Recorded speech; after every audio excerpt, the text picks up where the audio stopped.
Texas sure is magical. Why are you like this?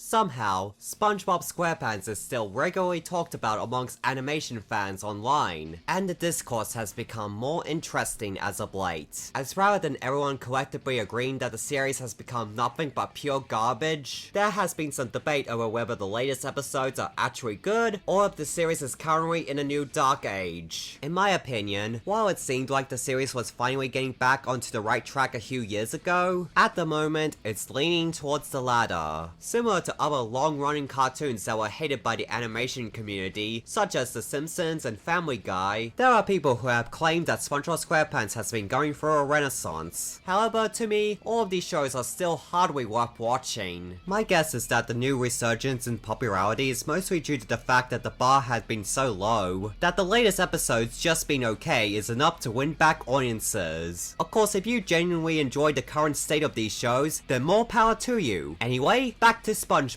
Between the blatant nostalgia baiting that's being used as a cheap substitute for substance, and the underwhelming spin-offs, the SpongeBob SquarePants franchise has become more and more of a bland, corporate brand. Which brings us to the latest installment to the franchise, Saving Bikini Bottom, a Sandycheeks movie, a CGI animation / live-action hybrid movie, starring, you guessed it, Sandy Cheeks. Not gonna lie, this movie initially had my interest, as Sandy is my favorite SpongeBob character. So, does this movie do justice to her as a protagonist? No, it didn't. So the plot to this movie is that the entire town of Bikini Bottom gets taken by Boots, an institute that Sandy works for, because its new CPO, Tsunami, wants to clone all of its citizens, and sell them as hand-sized pets. And so, it's up to Sandy and SpongeBob to rescue them. And along the way, they run into Sandy's family. Of course, this retcons Sandy working for that trio of chimps in that one season 4 episode. Now, people argue that continuity doesn't matter in SpongeBob. Well, if that's the case, then I'm going to ignore what this movie states and consider Chimps Ahoy to be the true canon, as that was a good episode, while a Sandy Cheeks movie sucked. Why? Well,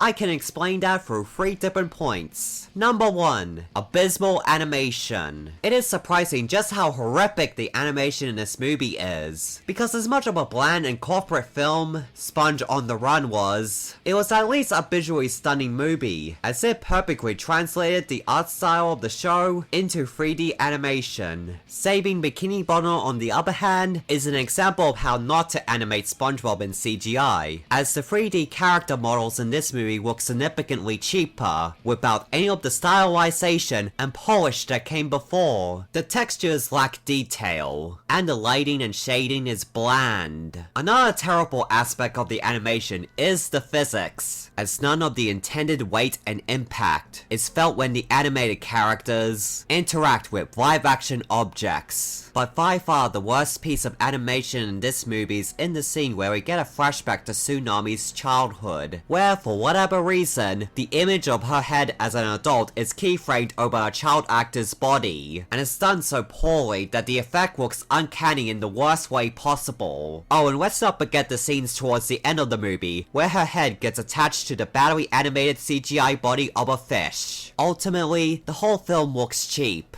as clearly there was barely a budget for it, and little time was given to the animators. Anyway, it's now time to move on to the second point, awful comedy. The bar for the comedy in the SpongeBob SquarePants franchise has been set pretty high by the early seasons of the show, due to them having endless bounds of genuinely clever and hilarious jokes. Because of that fact, there is zero excuse for the humor in Saving Bikini Bottom to be as abysmal as it is. The movie desperately tries to make the audience laugh at every second, with a constant barrage of jokes. However, not a single one of them is even remotely funny. The comedy of this movie is the equivalent of jingling keys in front of a mindless baby, as there's barely any actual jokes. Instead, the movie just tries to be as over the top and silly as possible, in order to stimulate the audience, which is not a substitute for real humor. The comedy is also completely juvenile, especially when the movie goes for low-hanging fruit, such as gross-out jokes. What? I washed my hands. And no, It's a Kids movie is not a valid argument to excuse the horrendous humor, as again, the show had went above and beyond in the past to entertain audiences of all ages. And with that said, it is time to go over the third and final point: the movie fails at storytelling and characterization. This movie is an astronomical failure of storytelling, as despite its simplistic story, there are a multitude of amateurish writing errors that defy basic narrative structure. Okay, I'm not asking for the Prince of Egypt or arcane levels of quality, just some decent setup and a satisfying payoff.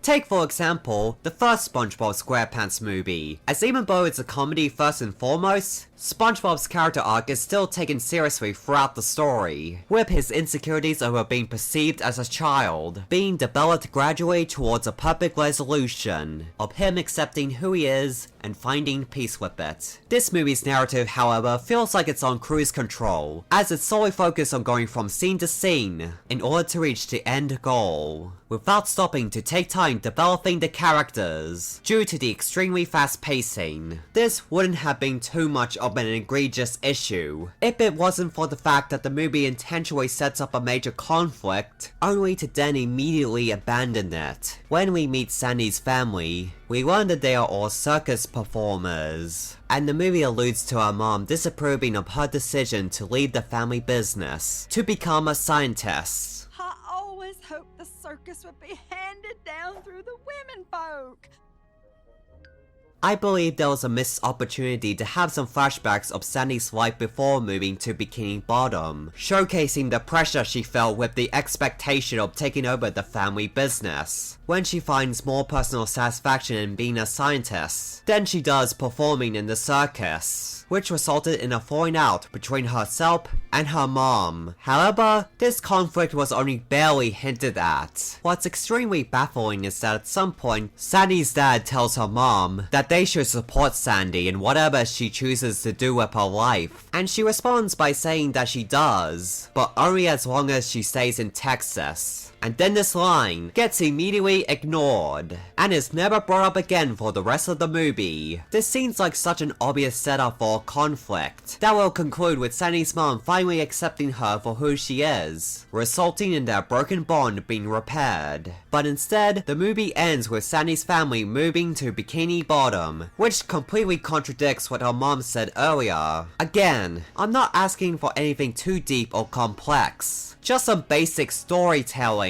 The movie also attempts to present a theme of found families, with Sandy claiming that her friends in Bikini Bottom are like a second family to her. However, this feels completely hollow, since at no point does the film explore her relationships with these characters. There isn't even any development for her friendship with SpongeBob, whom she spends the majority of the movie's runtime with.